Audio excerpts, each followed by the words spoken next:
Hello students, question number 20 from JEE Main 2022, 29 July, shift 2. The question is, the statement P implies Q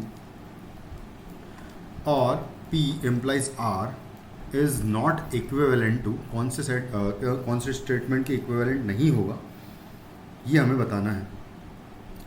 तो सबसे पहले अगर मैं इस ओरिजिनल स्टेटमेंट को ही अगर मैनिपुलेट करूँ तो ये लिखा हुआ है, इसको हम कन्वर्ट कर देंगे क्योंकि P implies Q basically equivalent to होता है नॉट P और Q के। तो यहाँ पर अगर देखा जाए तो ये लिखा क्या है, इस स्टेटमेंट को अगर लिखूँ तो ये लिखा हुआ है P इम्प्लाइज Q और P इम्प्लाइज R लिखा हुआ है। तो जो दोनों स्टेटमेंट्स है बेसिकली उनको कन्वर्ट कर देंगे इस तरीके से। तो लिखा है नॉट P और Q का और विथ नॉट P और R। तो नॉट P बेसिकली कॉमन लेके हम लोग इसको लिख सकते हैं Q और R। तो ऐसा लिखा हुआ है नॉट P और Q और R। बस अब इसके इक्विवेलेंट जो जो स्टेटमेंट्स हमें मिलेंगे हम उसके इक्विवेलेंट लिखते चलेंगे। तो जो फर्स्ट स्टेटमेंट है उसको अगर चेक करें हम लोग तो ये लिखा हुआ है P and not R implies Q लिखा हुआ है। तो यहाँ पर भी सेम वे में अगर देखें तो इसको कन्वर्ट करेंगे तो ये हो जाएगा नॉट फर्स्ट स्टेटमेंट का नेगेशन ऑफ फर्स्ट स्टेटमेंट और Q आ जाएगा।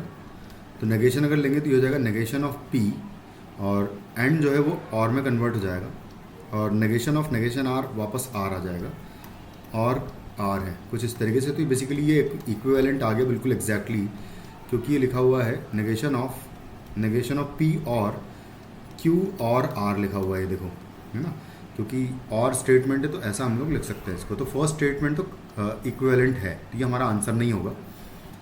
सेकंड बेसिकली बाद में चेक करेंगे, लेकिन ये एग्जैक्टली सेम स्टेटमेंट लिखा हुआ है सी वाला भी, क्योंकि आप सी वाला देखो, सी वाला लिखा हुआ है P इम्प्लाइज Q और R लिखा हुआ है। इसको तो डायरेक्टली लिख देंगे हम लोग एक स्टेप में कि नेगेशन ऑफ P और Q और R लिखते हैं ना, यही तो लिखते हैं इसी तरीके से कि वो जो कंडीशनल स्टेटमेंट होता है उसमें फर्स्ट स्टेटमेंट का नेगेशन और सेकंड स्टेटमेंट लिख देते हैं। ये एग्जैक्टली सेम स्टेटमेंट लिखा हुआ है।